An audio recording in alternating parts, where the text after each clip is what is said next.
Hey, everybody, I'm Joshua. And I'm Caleb. And we both have beards, and we're both brothers. And we're both Jewish. And we're here with our Jewish brother in the Lord, Sergeant Major Chaim Malespin. Thank you for joining us today. It's a real honor to see you, brothers, in such dark times and times of pain and loss of life. It is wonderful to see people of faith, because when you have faith, it takes you through the storm, and you can walk on water in the midst of the storm. And but yeah, it's very hard times with these ballistic missiles. Yeah, it looks like you're not entirely in a safe area. You're suited up. You're ready to go into war. We know that ballistic missiles have been going daily, hitting Israel. Don't tell us exactly where you are right now, but you're about to go in again? Yeah, well, the thing is we're moving from the south of Israel to the north of Israel, in progress with the ground invasion to destroy these infrastructure of the proxy of Iran called Hezbollah, the ones that just killed a combat engineer. I'm a combat engineer, right? So combat engineer killed yesterday by them at the beginning of this ground invasion. Two of them actually died, part of the Nachal Brigade. And one was actually a Druze officer. He was a staff sergeant, 20-year-old. One was a Druze. And it pains me every time this happens. But what I want to just say right off at the beginning is there's this kind of perception. Why do you have to defend yourselves? Can't you just roll over and die, Israel? Can't you just roll over and die? Why do you need to defend yourselves can't you stick your head in the sand like an ostrich and everything will be okay? Just trust me, everything will be great. They're not going to make a nuclear weapon to destroy you. They're not going to shoot those ballistic missiles at you tomorrow. It's all going to be great. I just like to say that's not accurate at all. And we got to defend ourselves and also the free world, including America. That perspective comes from a place of naivety and ignorance, obviously, because the people who say those kind of things and hold up those kind of signs have lived in a place where they've never had to. They've lived in a time where they've never had to worry about ballistic missiles or what happens when a siren goes off, and do we even have a bomb shelter, and what does that do? Yeah. And so it's quite easy for people in America and other places to chastise Israel when our country isn't surrounded by other countries that want to decimate us and have committed to doing so. But what I think Americans have forgotten is that the regime in Iran has promised that they're coming for America after Israel. So we're actually on the target list as well. It just, we're ignorant to that fact because we have this idea in our heads that, well, nobody would ever do that to us. I mean, I wouldn't do that to them. It's unfortunate. And they forget that that's before Trump did anything, before Israel did anything at all. We're talking 47 years of death to America, death to Israel, death to America, death to Israel. That's what they have been chanting before this war, because people love to say, well, maybe it's because we up and defended ourselves. That's why they hate us. No.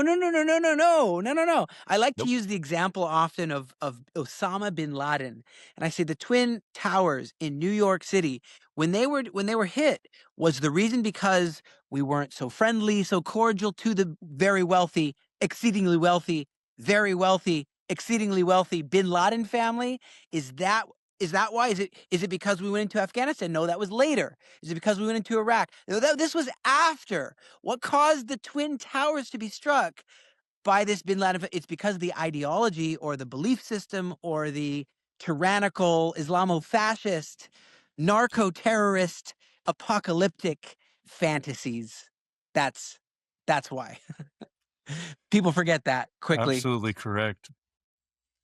Well, yeah, and we actually helped train Osama bin Laden. We gave them weapons, so they could fight against Russia, Right. And we should have been their friends, but no, they turned against us. But back to the war with Iran, people want to know, where are we in the war right now? We're only a few days in, but some people are like, oh, how long is it going to last? Is there any end in sight? You have to see it through to the end.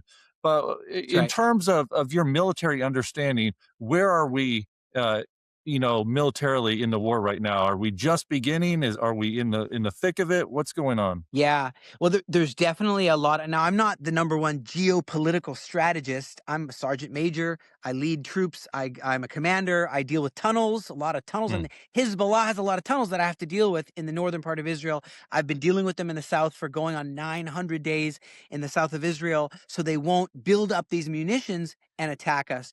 But concerning a projection, it's good to know that just because one Ayatollah, Ayatollah Khamenei dies, there's could be another successor. His son was already declared the next successor. It could be another successor.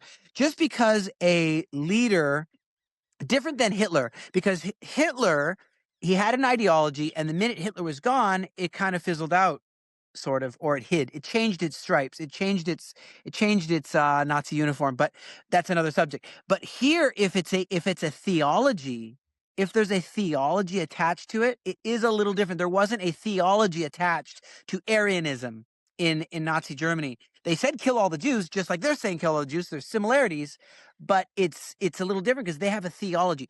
So to change a theology, you notice most of the people of Iran, they say 80%. They say it's 90 million people in Iran.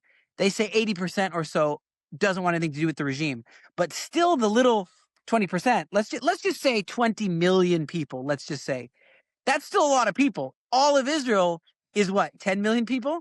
That's still a lot of people that are pro-regimes, that believe with a theology that if it's not this Ayatollah, it's the next Ayatollah. So to change people's minds, it's not like they're going to wake up. I know we have this fantasy like a movie that one Ayatollah is gone and then suddenly, where is the way to establish the three branches of government? The executive branch, there's the legislative branch, and there, we're going to have free and fair elections. Let's bring the Dominion counting machines out here. No pun intended. No pun intended. Let's make sure we have free and fair elections. It just doesn't work that quick. So it might take some time for people to change, for all the people to really, really implement that reality. Some people ask, is Reza Pahlavi, the crown prince, the son of the Shah? The Shah had his ups and downs too. He was something of a secular dictator a little bit too. So there's some people that didn't like some of his harsh approaches, that he wasn't the perfect guy either. But some people feel his son is much better to bring out a more of a democracy than he's a Shiite, by the way, too. He's a Shiite.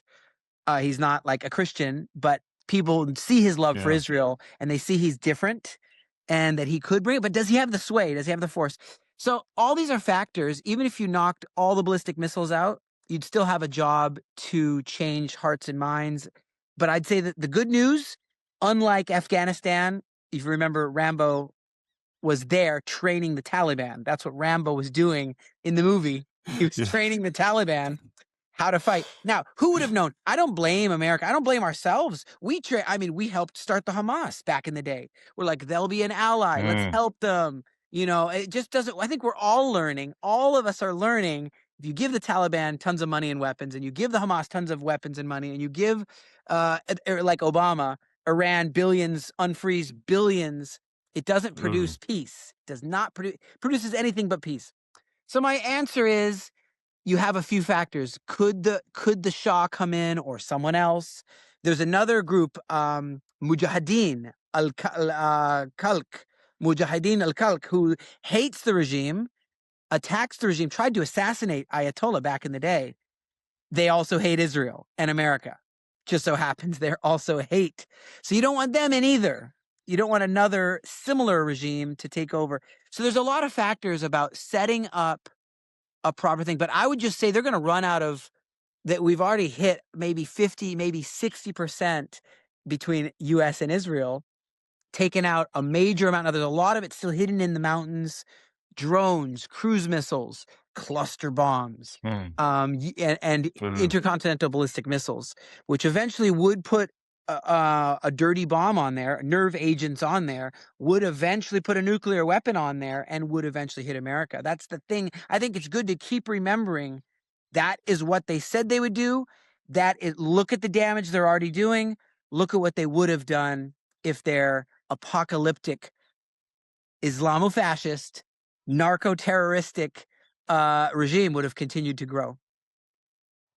Well, it's interesting you talk about the Taliban and Hamas and how, we give them money or we give them training, how they took that and, created who they are today because they have an ideology. They have a belief in something that's bigger than themselves.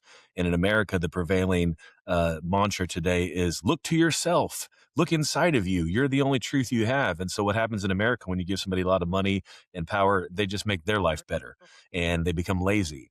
And that's why you don't see the same thing happening over here. And so in America, we have this mindset, well, I don't understand why they would do that. I just made myself a bigger yacht. I just made my life better in here. But luckily, we have leadership that has stepped up like an ally is supposed to and is fighting alongside Israel. What does that mean for this war and for Israel that President Trump has done what he's done and committed to this? Mhm. I mean, there's been president after president who have said they will stand against Iran. They've said it. They've said they'd move the embassy too. President after president after president. But the opposite is what they would do. They just were more, let's call it political like or politician like, or just talk a lot Mhm. and go off to play golf.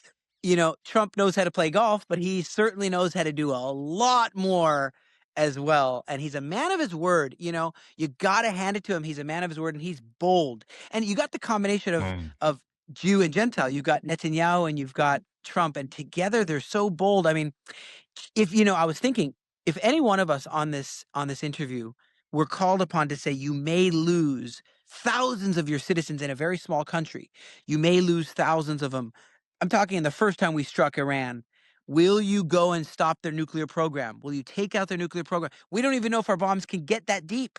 Will you do it anyway? And Trump said, Netanyahu said, we're doing it. He's like, guys, we're flying across. Can our planes even get there? We're doing it. Can our bombs even reach the underground layers where they said, look how deep, look how secure our nuclear program is? We're doing it.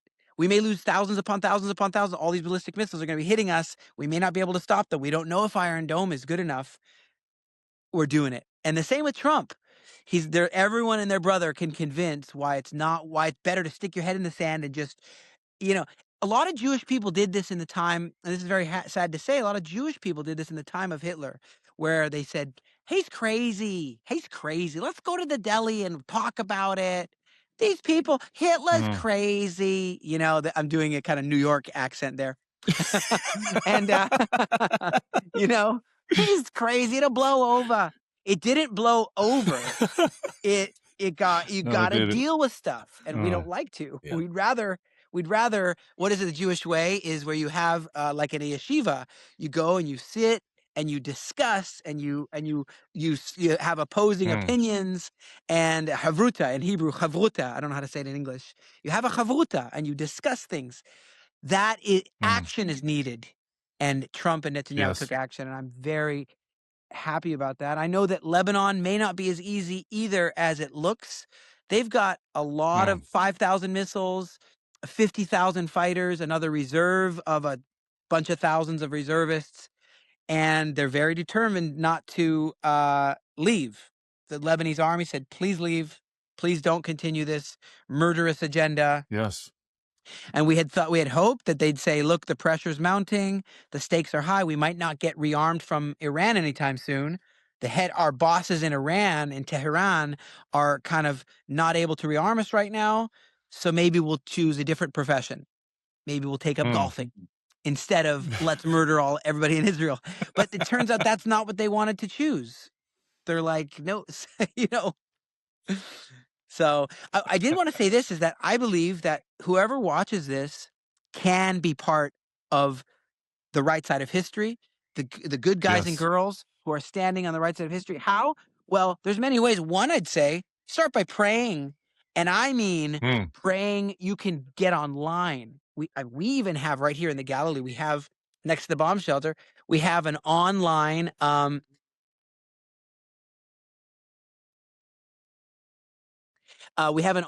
prayer thing called altarofprayer.com. Altar, like Abraham made an altar of Yes.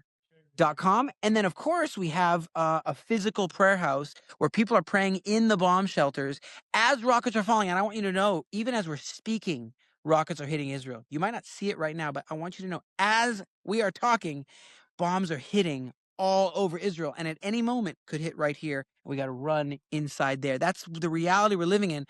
And so we've decided to go 24/7 now, which means people who are here Wow. are taking shifts all day and all night, which I've never done that. I've heard of it. People all different places in the world have done this. We've had a prayer place, but not committed every single minute to have someone in there, groups in there. And so we invite people to come as soon as the skies will open. We plan to do this all for the next 1,000 years. For the next 1,000 years, we plan to be Yeah. doing this. So getting ready, and that's what it says even in the book of Ezekiel when it talks about the future. Book of Revelation talks about the Yeah. future, and it says there will be prayer for day and night consistently. Oh, and didn't it say with the Acts as we lead up to Passover and then Pentecost, this time of preparation, weren't they waiting, praying continually, not Yes. praying periodically, continually, which I have that, which it means matmidim in Hebrew, matmidim v'tfilah, which is it's a full-time job. So we need help with that too. So we're hoping people will make a flight and say, I'm not just going to tour. I'm not just going to see the ancient sites or where the missiles have fallen or the October 7th massacre site or the heroes on the northern border or the missiles not just that, but get in there and do it and give us that a celestial dome over Israel. Mm.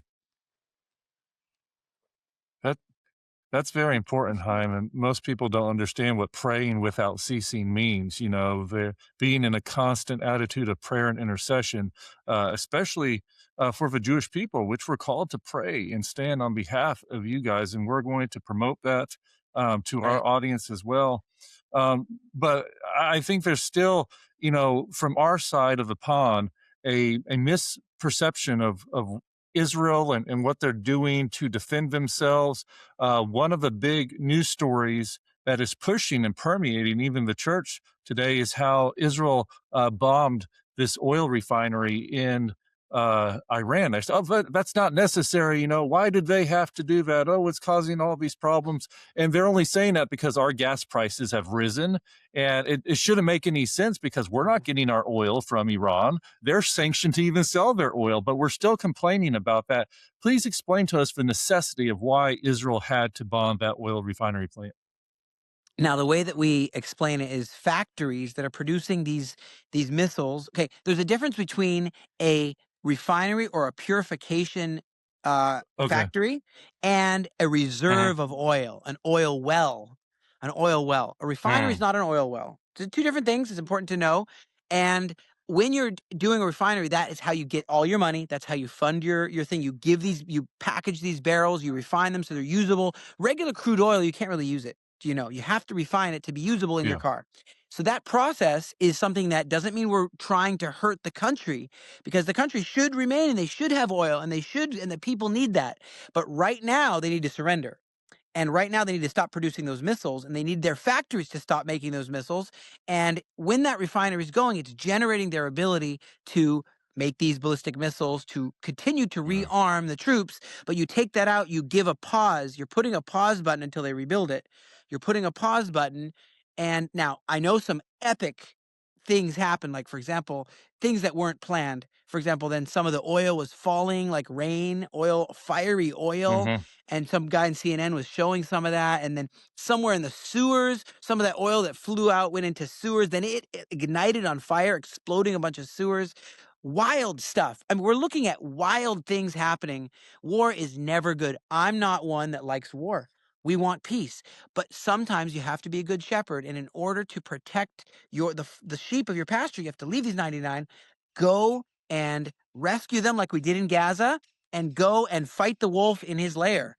Go to the Mm. lair of the wolf and fight this wolf and make sure it won't come and attack these sheep.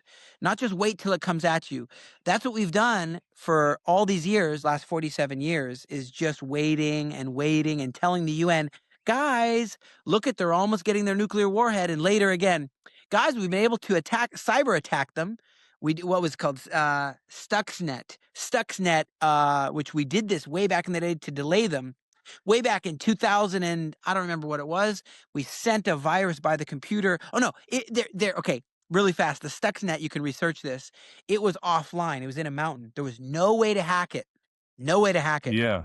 unless someone went in there. So one of the Mossad agents went to Iran and he took, and this is known, it's unclassified now, took like a USB drive and said, hey, do not plug this into your computer of your system. You're not allowed to plug any foreign things into the systems, of underground bunker systems of this thing. So don't plug it in there. And the one lady said, I don't know the whole story, but she says, well, why not? He said, well, it's all the people that are going to be let go in the next quarter, and all the people are going to get a raise in the next quarter. And you're not allowed to be looking at this, and just keep it here. So she plugged it in, and eventually it wasn't accurate names, but it had the Greed. time to sneak itself out this Israeli made technology, and it was and actually it was supposed to search for internet, and if it found internet, it would automatically delete itself. This is in the protocol, but it didn't find internet, so it knew it was underground. There was no internet. This is all like just you have to make this. Israelis had to design this. So it found there was no internet. It started to go and find where the centrifuges are spinning to make the nuclear weapon, and put a tiny change in the balance code. So I'm not going to go too long on this, but the balance code shifted so that over time it started wobbling and started grinding, and it spins very, very, very fast. At one point, ba-boom, ba-boom, ba-boom, it broke off and destroyed the whole centrifuges. It took months though, and then it deleted itself. Yeah. So you could scan the whole system, it would not be there, and it looks like, how did this thing break? And so imagine a unseen virus that you can't see broke an entire factory with all these broke a nuclear factory. Anyway, that was back in the day. And we said, guys, we're warning you, they're getting Yeah. closer and closer and closer. And nobody was listening. And Netanyahu went to the UN and held up this big red arrow to the bomb. And Yep. eventually we had to go in. And what was that, in April? And then there was October, and then there was June, and now this is the fourth time, Yes. and the worst time, and people are dying, and people died just yesterday. And but we have to do what we have to do. And if oil prices are rising, well, that's the least of what it takes to keep the free world from being obliterated.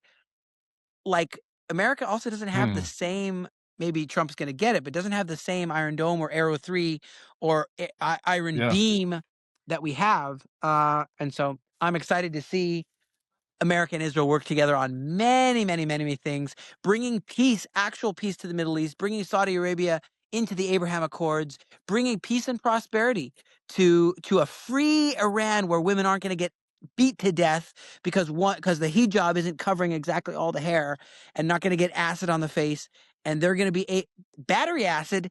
That is for your car, my friends. Put that in the car, not on the face. See, this is that.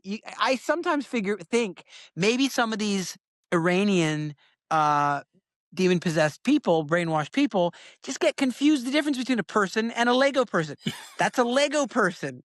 You can't take the arms and legs off. This is a real person. Lego person, real person. You can't be doing this stuff. Oh. Well, Simple. America's a big problem. America's a big problem with out of sight, out of mind. We can see this when a natural disaster hits, an EF5 tornado hits a town, and a week later, as soon as it's not airing online anymore, people think that that town is fixed and Yeah. everything like that. And so America hasn't faced these kind of atrocities. We don't see people being killed, beheaded, and having acid thrown on them. So we think that maybe that's a fairy tale, unfortunately. And we also don't see, like you said, even right now, Israel's being bombed. We're reporting it, but it doesn't matter so much to us in our minds. Now, one of the things they're also reporting is that cluster bombs are being used by Iran, and these are incredibly dangerous. Explain to our viewers what those are and why those are so deadly. Yeah, I mean, there's this whole Geneva Convention where they said you're not supposed to use cluster bombs but they don't care, obviously. I mean, just really quick, I'm going to answer you, but just really quick, I know International Women's Day just passed, which was my wife's birthday, which always lands on International Women's Day. Oh, wow. And I was thinking of these amazing Persian women, I mean, lionesses, where they literally, look at all the guns, look at all the bombs, look at the strongest country in the world, America, is facing them, and it's tough. These women said, boom, come get me. Some of them got beaten to death. Some of them they protested with no guns. They have no guns, no grenades, no pistols, know nothing, and they just went out there. And I don't know how many men even. I just remember seeing so many women like, you want my hair to be covered this much? Well, by your Islamo-fascist, well, guess what? Boom. And I was just like, man, they're so brave. Like Wow. Esther, bold and brave and bold. I was just like, this is phenomenal. Yes. Like Deborah in the Bible. Mm. Barak was like, I know we don't like to talk about this, we're tough guys, but Barak was like, Barak was like, if you don't go with me, Deborah, I'm not going to go fight these people. They're too many with their 900 iron chariots or whatever it was. I'm too afraid. Arise, go for it. No, unless you come with me, I'm not going to do it. Deborah's like, all right, okay, will you bring me some of those Debbie donuts? Fine, I'll go. No, so Deborah, but people like Yael and like Deborah. But to answer your question, Yes. these cluster munitions are really, really bad, because instead of one explosion, which is super bad, it makes a giant crater. I mean, blows cars up. You can see cars like thrown in the air, and it's really scary. But that is what a regular explosion does, and it can have shrapnel in it, and it blasts everywhere. But what happens is a cluster munition detaches a zillion. I don't know exactly how many. I haven't researched before this. How many detached? So you shoot it out of the air, it already detached beforehand, way up in the sky. It detaches way, Mm. way, way up. So when it comes down, it's a whole ton, maybe hundreds of little. Little means the size of your hand.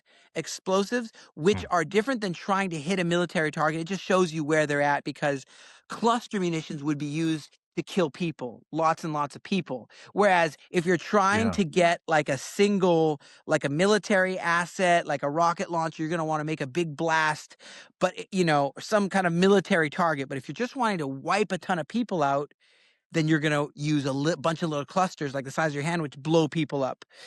Um, Maybe not as much damage because they're small, not as much damage onto some big cement. Now, good news is a lot of us are underground in these bunkers, which Mm. thank God we have these Yes. bunkers. So not that many people are dying even from these cluster munitions, but technically they're very dangerous, and they can not explode, and you can find them in the ground. By the way, there's one right over here. I mean, it would take me a few minutes to get over there and show you where some of these are landed. Yeah, and there's one over that way. Some actually almost hit our prayer house, right near our prayer house. Wow. And the engine of the ballistic missile. And I was just thinking, man, this was crafted in a mountain in Kurmashar or whatever, Iran, and then it was put on a war. It was used with a warhead, and it was launched our way, and it just for the sole purpose of killing as many people as they could. It's eye opening when you actually look at the structure of it and where the Yeah. gas line goes, and but one day it'll be over, and one day, which how long? Again, how long? Well, Trump said 4 weeks, which is another about 3 weeks now left. Same sort of thing is Mm-hmm. estimated by our guys. Because and that's just to stop all their ballistic missiles. But who would have guessed that we would have pretty much open air? So I'm going to cut that down. If you ask me, I'd cut it down, because open air, I'd say 2 weeks Mm. to stop all these Oh. ballistic missiles from being shot. I would say like 2 weeks. Yeah. So I'm excited about seeing a new Iran arise, and I do believe they're going to come and pray. I talked about prayer. Iranians are going to come. We'll Yes. put up the Iranian flag with the lion in the Yes. middle, and connecting with the Lion of Judah here, and we're going to see like a Cyrus age instead of a Haman age. You remember Haman in the Bible, right? One Yes. guy doesn't bow, and instead of saying, I'm going to go punch that guy, which would have made sense, even though I wouldn't like that, he's like, I'm going to kill all, all of the Jews everywhere. And you're like, bro, like Oh my Seems like a goodness. logical all the response. Jews? Seems a little excessive. I mean, don't you rule all of India and all of pretty much all the continent of Africa and the whole known world? That's a lot of places to go and find and kill all the Jewish people everywhere. 127 provinces. And so the same thing, Yeah. Khamenei is the same as Haman. But instead of that, we can Yes. do like a Cyrus, which is let's build the house of prayer. Let's help with the Jewish people returning, the Aliyah. Let's be like Cyrus. Amen. And Chaim, I know you said you had a short time because you're about to go back and deal with Hezbollah. So we don't want to monopolize too much of your time, and we know that missiles are falling all the time. But we want to tell our audience and remind them again how they can support you in prayer and monetarily with the Aliyah Return Center, how they can donate to get the supplies that are needed to the troops. Can you please remind us and give us the websites how we can take action in supporting you in your cause? Oh, we lost him. Well, let's see if he gets back. We lost time right now because they keep on losing the signal. He's not in a I was checking entire to see if he texted me. Yeah. yeah, he's not an entire safe zone. He's on the northern border of Israel at Lebanon, dealing with Hezbollah. So we'll see if we can get him back in. If not, we're going to remind you guys that this is important. He is laying his life on the line every day, like he said, for over 900 days. He's been going into Gaza. He's been going into Syria, we've known, and even up into Lebanon to deal with this conflict. And it's not letting up. They need your prayers, they need your support, and your finances to do whatever you can to help. And one of the things that I've always found so incredibly amazing and encouraging about Chaim is the joy of the Lord that exudes from him. This guy has been in every one of the worst Mm, situations. I know long before October 7th, but definitely since October 7th, he's the one in the tunnels. He's the one dismantling bombs. He's the one on the scene whenever every skirmish starts. And he does so. You hear him making jokes and levity and whatnot, but he's doing so from a position of joy. yeah. And that is what you have to have in these moments. If you allow what the enemy is doing to get you down and to get your focus on the negative or to give up or to say, woe is me, or any of these things, then we've already lost. Mhm. We have to continue to let the joy of the Lord be our strength, put the focus on righteousness, put the focus on what God is calling us to do and stand for truth. And that's what Chaim does. And that's what the Aliyah Return Center does. And that's why we feel that this is a place that you need to commit to if you're wanting to take action beyond just prayer. Yes, prayer, but if you're wanting to take physical action, this is a place that you can trust is going to get the job done. That's right. We partner our ministry with the Aliyah Return Center. We send them donations all the time. They're one of our many benevolence funds that we use to support Israel. So we want to encourage y'all to do so. If he comes back, we'll pull him back in. But for now, we're just going to end this segment until later. So thank you for joining us.